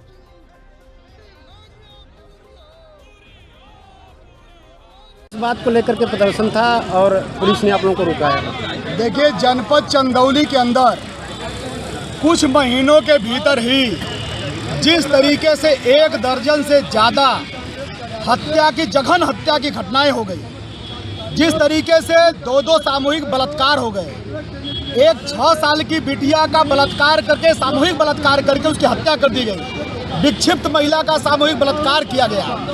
इस जो बिगड़ती कानून व्यवस्था है जिले के अंदर, उसके विरुद्ध हम लोग अपने जिला कांग्रेस कमेटी चंदौली के जिलाध्यक्ष अरुण द्विवेदी के अगुवाई में, शहर कांग्रेस कमेटी के सम्मानित अध्यक्ष ब्रजेश गुप्ता की अगुवाई में पूरे कांग्रेस के लोग लामबंद होकर के ये विरोध मार्च निकालना चाहते थे। एसपी चंदौली को ज्ञापन देना चाहते थे, लेकिन एसपी चंदौली घबरा गए। अपने जो है फेल कानून व्यवस्था कारण डर करके उन्होंने यही नाकाबंदी कर दी। यहीं पर आप देख रहे हैं पूरे जनपद की फोर्स उन्होंने बुला ली और हमको बलपूर्वक रोकने का काम किया। हम इनसे ये कहना चाहते हैं कि जितना घेराबंदी आप कांग्रेस के लोगों की आवाज़ दबाने के लिए कर रहे हैं, जितना बल प्रयोग आप लोग आम जनता की आवाज़ दबाने के लिए कर रहे हैं, उतना घेराबंदी अगर अपराधियों की करते तो आज चंदौली अपराधियों का चारागाह नहीं बनता। इसके विरुद्ध आज हम लोग जो है यहाँ प्रदर्शन किए और प्रतिनिधि के रूप में सीओ साहब हमारा ज्ञापन लिए। हम उम्मीद करते हैं कि चंदौली में कानून व्यवस्था दुरुस्त होगी, और अगर नहीं होगी तो हम पूरा जो है लामबंद होकर सड़कों पर उतरेंगे। आज जिला कांग्रेस कमेटी चंदौली और शहर कांग्रेस कमेटी मुगलसराय के संयुक्त तत्वाधान में यहाँ जनपद चंदौली में ध्वस्त हो चुकी कानून व्यवस्था के विरोध में आज हम कांग्रेस चंदौली के कांग्रेस जनपद के पुलिस अधीक्षक महोदय को शांतिपूर्ण और गांधीवादी तरीके से एक ज्ञापन सौंपना चाहते थे, जो कि जनपद चंदौली के आम जनमानस, आम जनता के में असुरक्षा का माहौल व्याप्त है। उसी को लेकर के आए दिन बलात्कार और हत्याएं जनपद में आम बात हो गई है। उसको लेकर के हम लोग जनपद के पुलिस अधीक्षक महोदय को ज्ञापन सौंपना चाहते थे, लेकिन इस जनपद की पुलिस ने हम लोगों को चंद कदमों की दूरी पर, हमारे कार्यालय से चंद कदमों की दूरी पर हमें रोक लिया, जबरदस्ती रोक करके और यहीं बैठाया। और उसके बाद हम लोगों ने ये मांग किया कि यहीं आकर के पुलिस कप्तान महोदय हम लोगों का ज्ञापन ले ले, लेकिन उनके विरोध में उनके भेजे हुए प्रतिनिधि के रूप में हमारे सीओ साहब यहाँ आए और हम कांग्रेस जनों का ये ज्ञापन लिए। लेकिन हम चंदौली के कांग्रेस जन उनसे और जनपद के पुलिस अधीक्षक महोदय से ये मांग करते हैं कि जनपद चंदौली में तत्काल जो कि कानून व्यवस्था है उसको दुरुस्त करें। अगर कानून व्यवस्था दुरुस्त करने में अपने को अक्षम साबित होते हैं तो अपने पद से तत्काल इस्तीफा दे दें और इस जनपद को इस अपराधियों से बचाने का काम करें, बचा लें, तभी इस जनपद पे बहुत उनकी कृपा होगी। धन्यवाद। खबर शाहजहांपुर से है, जहां शाहजहांपुर में आज विकास और कानून व्यवस्था को लेकर एक अहम समीक्षा बैठक आयोजित की गई। बैठक की अध्यक्षता जनपद प्रभारी मंत्री और प्रदेश सरकार के राज्य मंत्री स्वतंत्र प्रभार नरेंद्र कश्यप ने की। विकसित भवन सभागार में हुई इस बैठक में सभी विभागों की योजनाओं और साथ ही कानून व्यवस्था की गहन समीक्षा की गई। बैठक के दौरान मुख्य विकास अधिकारी डॉक्टर अपराजिता सिंह ने विभिन्न विभागों द्वारा संचालित योजनाओं की प्रगति की जानकारी प्रभारी मंत्री को दी। प्रभारी मंत्री नरेंद्र कश्यप ने Pandit Deendayal Upadhyay solar street light योजना की मांग बढ़ाने के निर्देश दिए। छात्रवृत्ति और शादी अनुदान योजनाओं की समीक्षा करते हुए उन्होंने कहा कि लाभार्थियों को प्रमाण पत्र जनप्रतिनिधियों के माध्यम से वितरित किए जाए। मंत्री ने जिला समाज कल्याण अधिकारियों को निर्देश दिए कि विदेश में पढ़ने वाले पात्र छात्रों को भी छात्रवृत्ति का लाभ दिलाया जाए और साथ ही कृषि विभाग को ई लॉटरी के माध्यम से चयनित किसानों को कृषि यंत्रों की चाबियां जनप्रतिनिधियों से वितरित कराने के निर्देश दिए गए। और निराश्रित गौवंशों संरक्षण को लेकर मंत्री ने कहा कि इस समस्या को गंभीरता से लिया जाए। जनपद में स्वीकृत नई गौशालाओं के निर्माण कार्य में तेजी लाने और साथ ही चारागाह की जमीन पर कब्जा मुक्त कर रहे चारे की बुआई कराने के निर्देश दिए गए हैं। और साथ ही आपको बता दें कि विवेचनाएं समय से पूरी हो आदेश दिया गया और साथ ही कोई भी कार्रवाई अधूरी न रहे। कानूनी व्यवस्था मुख्यमंत्री जी की मंशा के अनुरूप मजबूत की जाए, ऐसा कहा गया है। छुट्टा है और उनके छात्रवृत्ति वितरण, शादी अनुदान की राशि का प्रमाण पत्र और जो ऐसी योजनाएं उनके लिए जनप्रतिनिधियों को बुला के उनकी उपस्थिति में वितरण कराया गया है।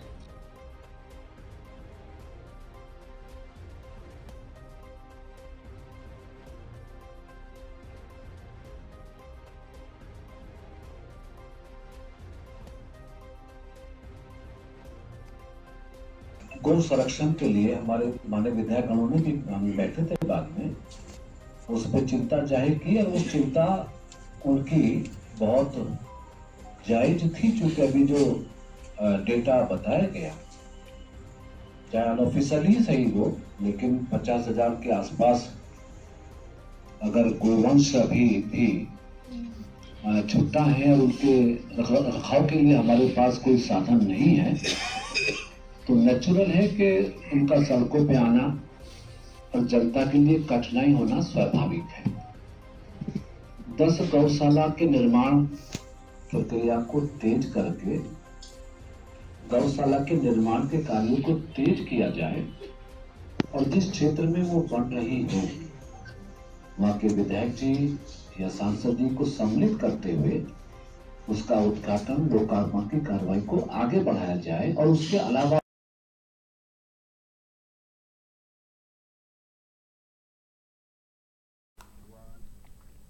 खबर चंदौली से है, जहां नदी से निकलकर मगरमच्छ आया बाहर। 10 से 12 फुट बड़ा मगरमच्छ देख हड़कंप मच गया।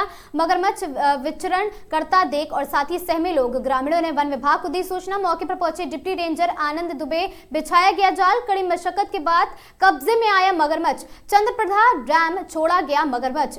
चकिया तहसील के जोगेश्वर नाथ मंदिर के समीप चंद्रप्रभा नदी का मामला बताया जा रहा।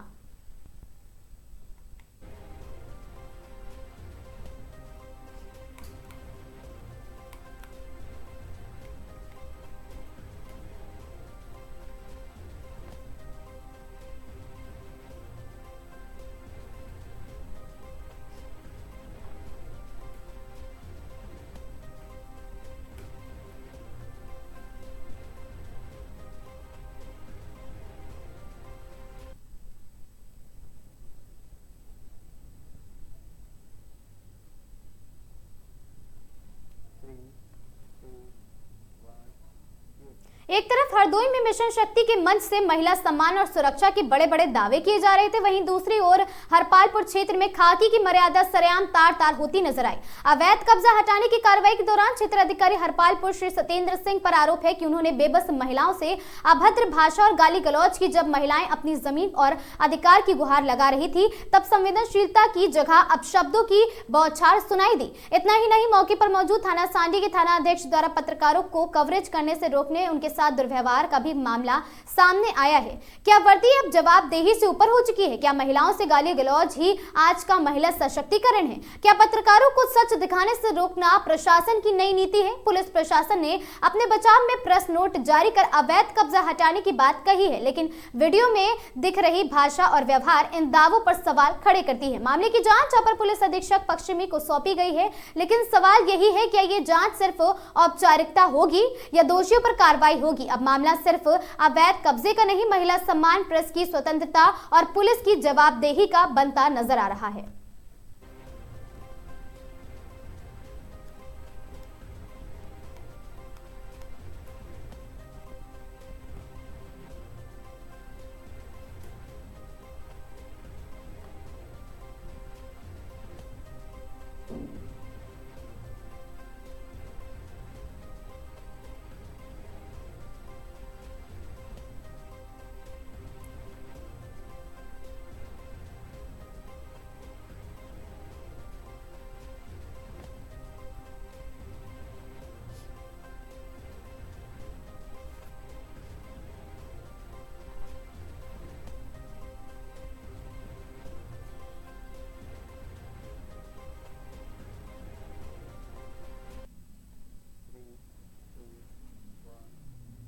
खबर बदायूं से ही, जहां जनपद बदायूं में हत्या के अभियुक्त को पैर में गोली मारकर किया गया गिरफ्तार। 6 जनवरी को मृतक और अभियुक्त में मछली पकड़ने को लेकर हुआ था विवाद। घायल अभियुक्त को उपचार के लिए जिला अस्पताल में कराया गया भर्ती।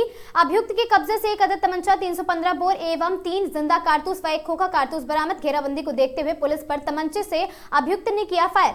पुलिस ने बदमाश के दोनों पैरों में गोली मारकर किया उसे घायल। घायल अभियुक्त अफसर उर्फ बौना उर्फ पहलवान पुत्र असगर अली निवासी अहमदनगर बछौर थाना उसहैद का रहने वाला है। अभियुक्त ने राजा राम पुत्र भूमिराज निवासी अहमदनगर बछौरा थाना उसहैद को गोली मारी थी। घटनाक्रम उसहैद थाना क्षेत्र भुंडी मोड़ का है। अभियुक्त गोली मारने के बाद मौके से हो गया था फरार।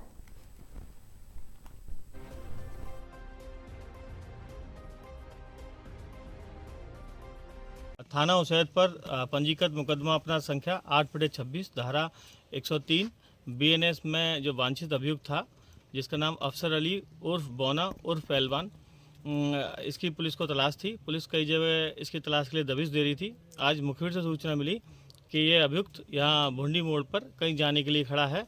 पुलिस द्वारा यहाँ चेकिंग लगाई गई थी। जब पुलिस द्वारा इसको रोकने का प्रयास किया तो ये भागने लगा।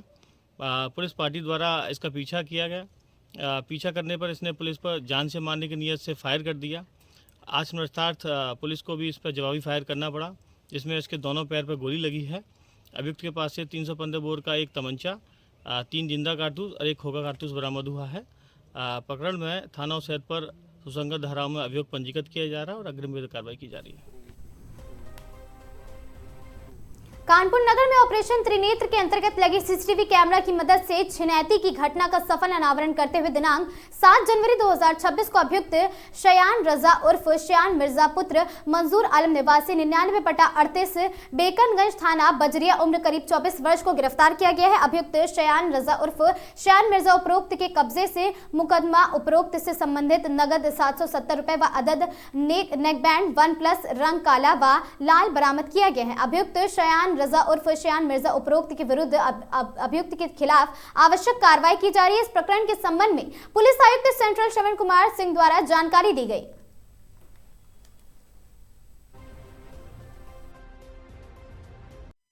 एक सीसामऊ में 28 तारीख को छिनैती की घटना हुई थी और जो महिला थी उसके साथ इन्होंने किया था, वो महिला थाने में तैनात है हमारी। चूँकि ये पुलिस से जुड़ा मामला था, चैलेंज के रूप में लिया गया। वरिष्ठ अधिकारियों का भी निर्देश मिला, हमारी सर्विलांस और थाना सीसामऊ पूरी टीम लगी रही।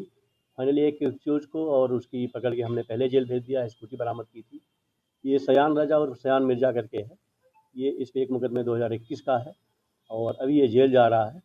और मेरे द्वारा इस सराहनीय कार्य के लिए और त्वरित एक्शन लेने के लिए पूरी टीम को 25,000 रुपये का रिवार्ड दिया गया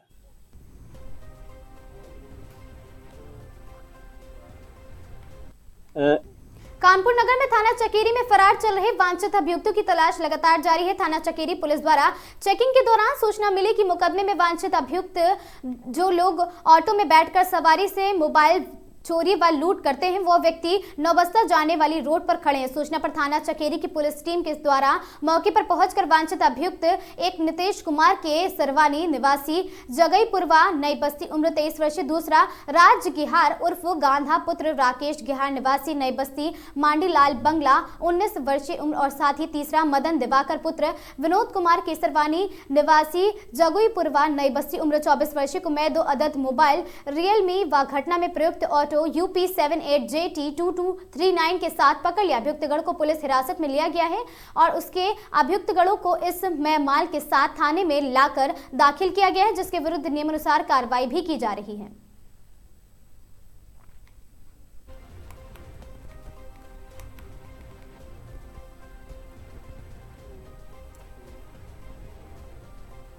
यूपी मोटर ट्रांसपोर्ट एसोसिएशन के द्वारा किया गया एक गोष्ठी का आयोजन। आपको बता दें कानपुर के बाबूपुरवा के पास क्रांति जन कटारिया हॉल में एक गोष्ठी के कार्यक्रम का आयोजन हुआ। कानपुर कमिश्नर रघुवीर लाल ने जनपद कानपुर नगर के ट्रांसपोर्टरों के साथ उनकी समस्या व समाधान के लिए गोष्ठी कार्यक्रम के आयोजन में उपस्थित रहे।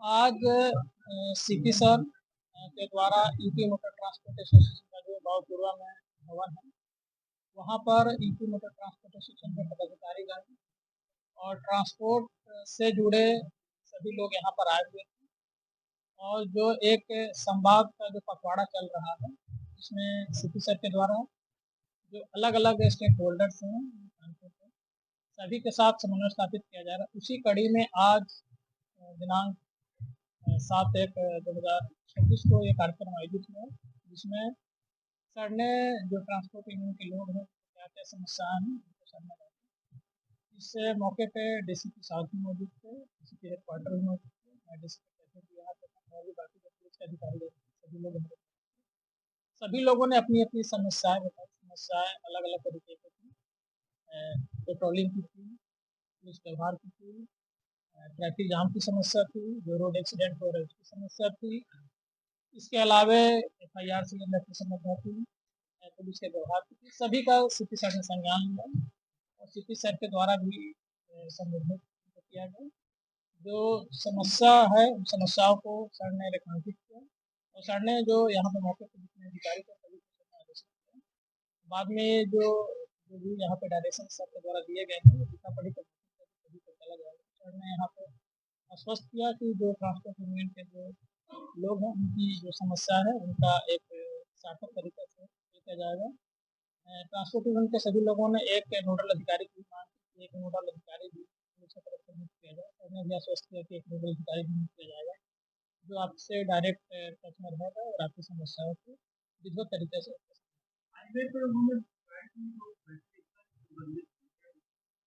देखिए जो हाईवे है क्योंकि वहाँ पे हमारे यहाँ जो हाईवे है वहाँ पे जो हेवी व्हीकल्स है उसका आवागमन काफ़ी ज़्यादा हो जाता है। इसके लिए हम लोगों ने जो ई रिक्शा एसोसिएशन के जो लोग हैं ऑटो के जो लोग हैं उनसे हमने स्थापित किया था और अलग अलग जो स्टेक होल्डर के साथ मीटिंग होती है आती है और हमारे पास जो पिछले विगत कई वर्षों के जो डेटा है उस डेटा के आधार पर चीज़ें सामने आई है कि जो हाईवे पे जो एक्सीडेंट हो रहा है उसमें एक मेजर कारण जो है ई रिक्शा ऑटो है क्योंकि वहाँ पे एक्सीडेंट जब होती है तो फैटेलिटी जो है काफ़ी ज़्यादा बढ़ जाती है। क्योंकि एक ई रिक्शा में इसमें 5 लोग किसी में 7 लोग भी बैठे रहते हैं जिसके चलते जो दुर्घटना इसको लेकर एक समग्र प्रयास किया जा रहा है। उनसे भी हम तालमेल स्थापित करेंगे और इसको करेंगे कि वहाँ पर दुर्घटनाएं कम हो और एक विचार विमर्श के माध्यम से इसको हमें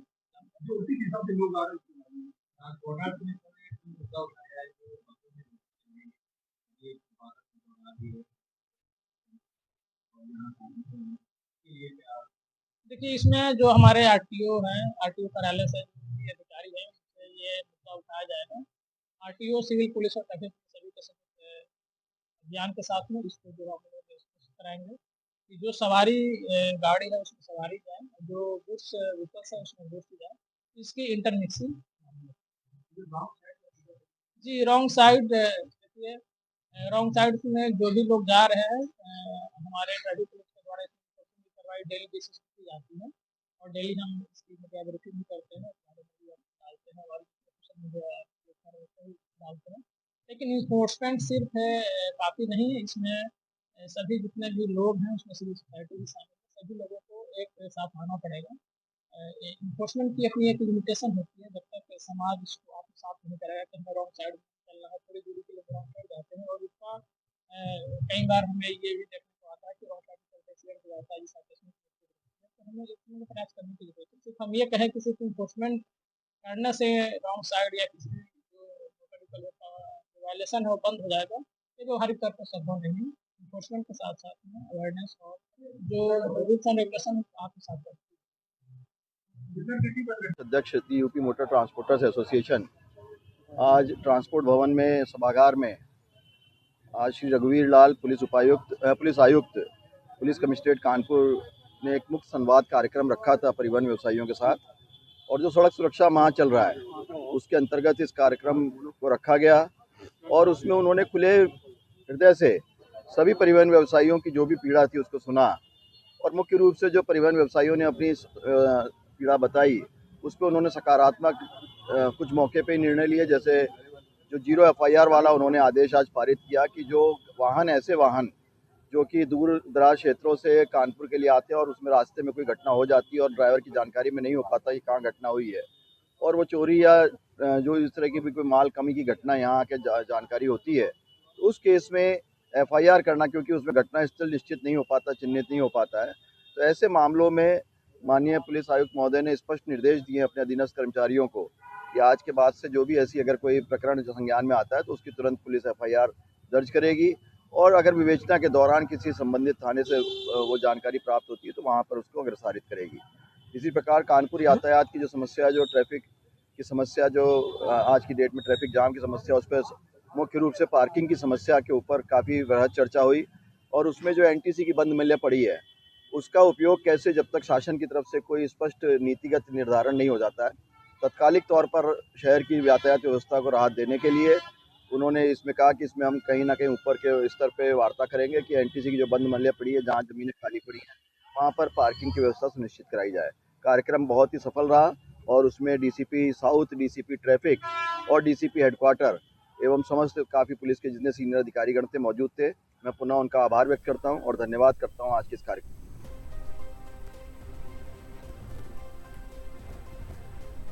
शेखपुरा जिला समाहरणालय में के लेकर चांदनी चौक तक जिला सड़क सुरक्षा जागरूकता माह के तहत जिला परिवहन विभाग के द्वारा जागरूकता अभियान चलाया गया। यह अभियान जिला समाहरणालय से लेकर चांदनी चौक तक चलाया गया। बिना हेलमेट पहनकर चलने वाले बाइक सवारों को गुलाब का फूल देकर जागरूक किया गया कि हेलमेट पहनकर चले और जीवन अनमोल है। इस दौरान बाइक सवारों को गुलाब का फूल देकर जागरूक किया गया और साथ ही पत्रकारों को जिला परिवहन पदाधिकारी बेबी कुमारी ने बताया कि सड़क सुरक्षा जागरूकता माह के तहत 1 जनवरी से लेकर 31 जनवरी तक विशेष अभियान चलाया जा रहा है। इस अभियान के तहत लोगों को हेलमेट पहनकर बाइक चलाने के लिए अपील की जा रही है। बिना हेलमेट पहनने वाले बाइक सवारों को जुर्माना वसूला उनसे जाएगा। जिला परिवहन पदाधिकारी बेबी कुमार ने बाइक सवारों को गुलाब का फूल देकर जागरूक किया।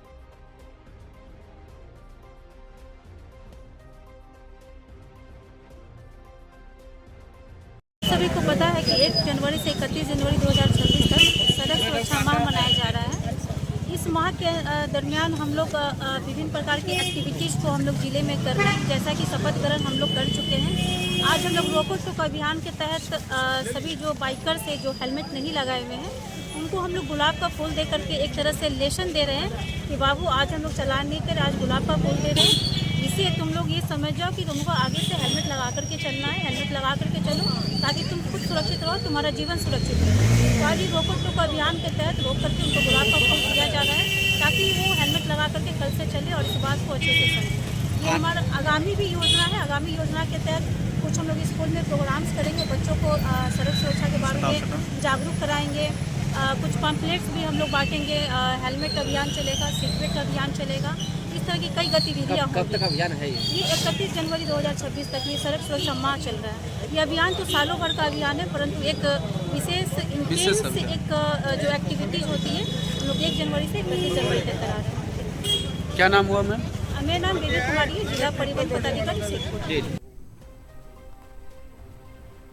एसआईआर के तहत उत्तर प्रदेश के शाहजहांपुर में मतदाता सूची में बड़ा बदलाव सामने आया। जिले में कुल मतदाताओं की संख्या में करीब 23% तक की कमी दर्ज की गई। इसको लेकर खासतौर पर मुस्लिम बहुल इलाकों में नाराजगी देखी जा रही है। शाहजहांपुर में एसआईआर के बाद मतदाता सूची में 5 लाख से अधिक नाम हटाए गए हैं। पहले जिले में कुल मतदाताओं की संख्या 23,15,583 थी, जो अब घटकर 18,11,616 रह गई है, यानी कुल 5,03,922 मतदाता कम हो गए हैं। जिला प्रशासन का कहना है कि हटाए गए नामों में ज्यादातर मृतक, डुप्लीकेट और एब्सेंट मतदाता शामिल हैं। हालांकि सबसे ज्यादा शिकायतें मुस्लिम बहुल इलाकों से सामने आई हैं। मुस्लिम बहुल क्षेत्रों के मतदाताओं का आरोप है कि जानबूझकर उनके वोट काटे गए हैं। उनका कहना है कि बीएलओ द्वारा गलत फीडिंग कराए जाने के कारण बड़ी संख्या में मुस्लिम मतदाता सूची से बाहर हो गए हैं। मोहम्मद रिजवान ने बताया कि हम लोग हर चुनाव में वोट डालते आए हैं, लेकिन इस बार अचानक नाम कट गए हैं। यह हमारे साथ नाइंसाफी है। इजहार खान ने बताया कि बीएलओ ने सही तरीके से सर्वे नहीं किया है। अगर समय दिया जाता तो हम अपने दस्तावेज दिखाकर नाम जुड़वा सकते हैं। और साथ ही शाहजहांपुर राजनीतिक दृष्टि से बेहद अहम जिला है। यहां से उत्तर प्रदेश सरकार में मंत्री सुरेश कुमार खन्ना और जेपीएस राठौर, जबकि केंद्र सरकार में मंत्री जितिन प्रसाद प्रतिनिधित्व करते हैं। और साथ ही जिले में कुल 6 विधानसभा सीटें कटरा, जलालाबाद, तिलहर, पुवाया, शाहजहांपुर और ददरौल है। यहाँ मुस्लिम मतदाताओं की संख्या काफी अधिक है और वे आमतौर पर बड़ी संख्या में मतदान करते हैं। समाजवादी पार्टी का कहना है कि 23% वोट कम होने से पार्टी को सीधे तौर पर नुकसान नहीं होगा, लेकिन चिंता इस बात की है कि जिन वोटों में कटौती हुई है उनमें मुस्लिम मतदाताओं में संख्या अधिक है। वहीं जिला प्रशासन का कहना है एसआईआर के बाद सभी राजनीतिक दलों के साथ बैठक कर ड्राफ्ट सूची साझा की गई थी।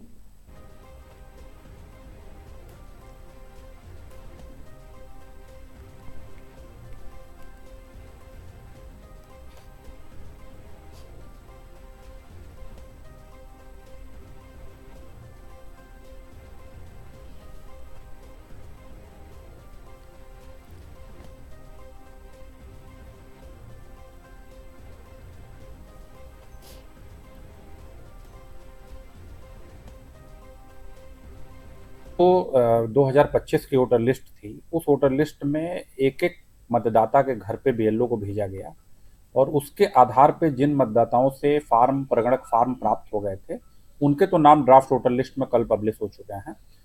कुछ ऐसे मतदाता थे, पूरे हमारे जिले की 6 विधानसभाओं में लगभग 5,03,000 मतदाता हैं ऐसे, जिनका या तो मृतक थे या उनका नाम डुप्लीकेट था या वो शिफ्ट हो चुके हैं। उन लोगों के नाम वोटर लिस्ट में नहीं है। इस पर हम लोगों ने सेफ्टी बरतने के लिए जो बूथ लेवल ऑफिसर है, वो बूथ लेवल एजेंट जो पॉलिटिकल पार्टीज ने अपने लगाए थे, उनके साथ करीब 3 से 4 राउंड बैठकें हुई हैं। एक बार बैठक 10-11 दिसंबर के आसपास हुई थी, फिर 22 दिसंबर को हुई थी और फिर फाइनली 4 और 5 जनवरी को भी की गई थी, जिसमें उनको पूरी लिस्ट दी गई। मेरे द्वारा स्वयं सभी पॉलिटिकल पार्टीज की मीटिंग कम से कम 6-7 बार की गई। इस अभियान के दौरान उनको पूरी लिस्ट दी गई और उसमें उनको कहा गया कि अगर आपको कोई भी इसमें नाम गलत लगता है, कुछ भी लगता है, तो उसके बारे में बताइए। वो सारे फीडबैक, सब चीज़ों को शामिल करने के बाद ड्राफ्ट वोटर लिस्ट प्रकाशित हुई है। इसके बाद भी 1 महीने का टाइम 6 जनवरी से 6 फरवरी तक माननीय आयोग ने दिया है, जिसमें अगर फिर भी किसी को लगता है कि उसका नाम शामिल नहीं है या गलत कट गया है तो दावा और आपत्तियां दे सकता है। नया फॉर्म 6 भर के भी दे सकता है। उसके आधार पर फिर फाइनल वोटर लिस्ट का पब्लिकेशन। खबर जौनपुर जिले से है, जहां जौनपुर जिले के मछली शहर में ट्रक और साथ ही बाइक की भिड़ंत से भीषण हादसा हो गया।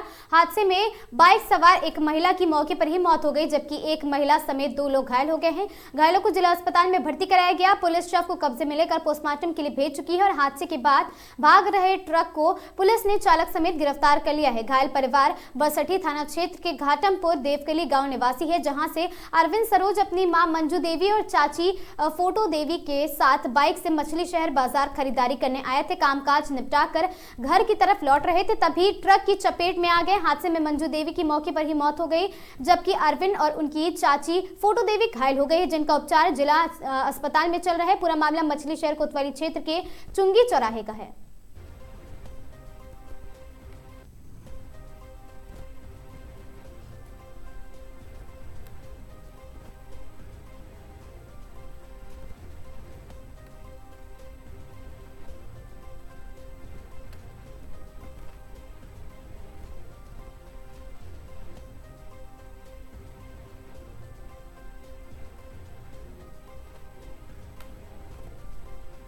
खबर ऋषिकेश से है, जहां अवैध निर्माण पर नहीं कर रहे संबंधित विभाग कार्रवाई। मामले में शिकायतकर्ता ने की प्रेस कॉन्फ्रेंस। ऋषिकेश के विस्थापित क्षेत्र में हो रहे अवैध निर्माण के खिलाफ शिकायत के बाद भी संबंधित विभाग कार्रवाई करने के लिए तैयार नहीं है। कार्रवाई नहीं होने से परेशान शिकायतकर्ता ने कोर्ट का दरवाजा खटखटाने की चेतावनी दी है। बुधवार की शाम विस्थापित कॉलोनी ऋषिकेश निवासी अंकुर दत्त शर्मा ने प्रेस वार्ता कर उन्होंने बताया कि विस्थापित क्षेत्र में बाहर के कुछ बिल्डर कॉमर्शियल इमारत का निर्माण कर रहे हैं। आरोप लगाया है कि इन इमारत के निर्माण में तमाम विभागों से एनओसी नहीं ली गई है और साथ ही एमडीडीए से नक्शा नहीं पास कराया गया है। इस संबंध में जब संबंधित विभाग ने सूचना के अधिकारी में जानकारी मांगी तो उन्होंने आधी अधूरी सूचना उपलब्ध कराई है। शिकायत करने पर भी अधिकारी कार्रवाई नहीं कर रहे हैं। ये हाल तब है जब सीएम पोर्टल पर भी शिकायत की गई है। आरोप लगाया गया है कि शिकायत करने से भड़के कुछ लोगों ने उन पर जानलेवा हमला भी किया है, जिसकी शिकायत पुलिस कप्तान देहरादून को दी गई है। उन्होंने अपनी जान पर भी खतरा होने की आशंका जताई है। इसी के साथ संबंधित विभाग से शिकायतों का संज्ञान लेकर कार्रवाई करने की मांग की है। लगभग 3 बिल्डिंग निर्मित हैं, जिनके नाम है वीरभद्र अपार्टमेंट, 298 द गंगेश और 85 द गंगेश। तीनों ने मानकों का उल्लंघन करके ये बिल्डिंगें बनाई हैं। 9 में किसी विभाग से एनओसी ली गई है, ना एमडीडीए का नक्शा पास है। और 85 द गंगेश जो बिल्डिंग है वो तो बल्कि सीवर लाइन के ऊपर निर्माणाधीन है, जिसकी आज तक विभाग भी मुझे सूचना नहीं दे रहा है। केवल आप इन्हीं विभागों की जानकारी मांग रहे हैं या इन्हीं बिल्डिंगों की जानकारी मांग रहे हैं, अन्य भी जिस तरीके आपने बताया अन्य भी जानकारी मांग रहे हैं, सभी पे आपको कार्रवाई चाहिए या इन्हीं बिल्डिंगों पे चाहिए? नहीं, मुझे सभी पे कार्रवाई चाहिए। बाकी सभी पे मैंने सूचना का अधिकार मांगा हुआ है। जैसे जवाब मुझे मिल जाते हैं वो मैं सबको व्यक्तिगत रूप से दे दूंगा। सूचना के अधिकार में अब तक आपके प्राप्त हुआ है? अभी तक सिर्फ मुझे इन 3 बिल्डिंगों के जवाब प्राप्त हुए हैं, जो कि मैंने आपको उपलब्ध करा दी है। बाकी की सूचना जैसी मिलती है वो भी उपलब्ध करा दी जाएगी। ये जो जवाब मिले हैं पूरे हैं या अधूरे? अभी इनमें कुछ अधूरे हैं, 1-2 जवाब आने इनके भी रह रहे हैं। मुख्य रूप से आपने 3 मांगे रखी हैं, क्या मांगे हैं? मानकों का उल्लंघन करके ये बिल्डिंग बन कैसे गई? दूसरी चीज, बन गई तो विभाग क्या सोया हुआ था? तीसरी चीज, जब मैंने प्रार्थना पत्र दिया उस प्रार्थना पत्र देने के बाद भी विभाग ने आज तक कार्रवाई क्यों नहीं की इस पे? एक एसएसपी को भी आपने पत्र लिखा है, उसमें क्या है वो मामला? एसएसपी को मैंने एक पत्र लिखा है। जब मैं इसमें सूचना का अधिकार अधिनियम के तहत मांग रहा था सूचना, तो मेरे घर पर हमला हुआ था दिनांक 4 नवंबर 2025 को।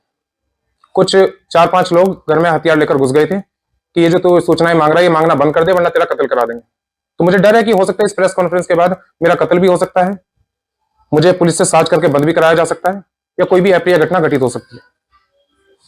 अगर ऐसी घटना होती है उसके लिए जिम्मेदार किसको? उसके लिए जिम्मेदार ये बिल्डर होंगे या इनके द्वारा ही कराया जाएगा। विभागीय स्तर पर कार्रवाई नहीं हुई तो अगला आपका क्या स्टेप होगा? मैं इसके बाद हाईकोर्ट का दरवाजा खटखटाऊंगा।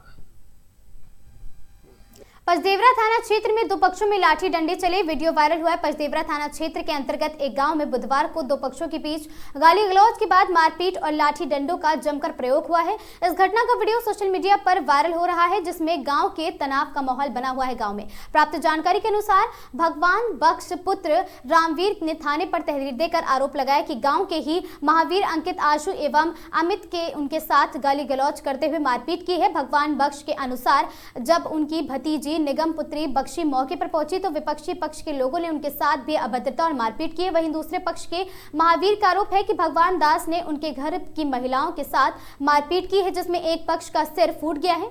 इसी बात को लेकर दोनों पक्षों में विवाद बढ़ गया और बात लाठी डंडों तक पहुंच गई। घटना के दौरान गांव में अफरा तफरी मच गई और मौके पर मौजूद लोगों ने किसी तरह बीच बचाव की स्थिति भी नियंत्रित की है। और इस संबंध में थाना प्रभारी पचदेवरा शिव नारायण सिंह ने बताया कि दोनों पक्षों से तहरीर प्राप्त हो चुकी है। इस मामले की जांच की जा रही है। जांच के आधार पर आवश्यक कानूनी कार्रवाई भी की जाएगी। फिलहाल पुलिस ने गांव में शांति व्यवस्था बनाए रखने के लिए सतर्कता बढ़ा दी है और वायरल वीडियो की भी जांच हिस्सा बन गया है।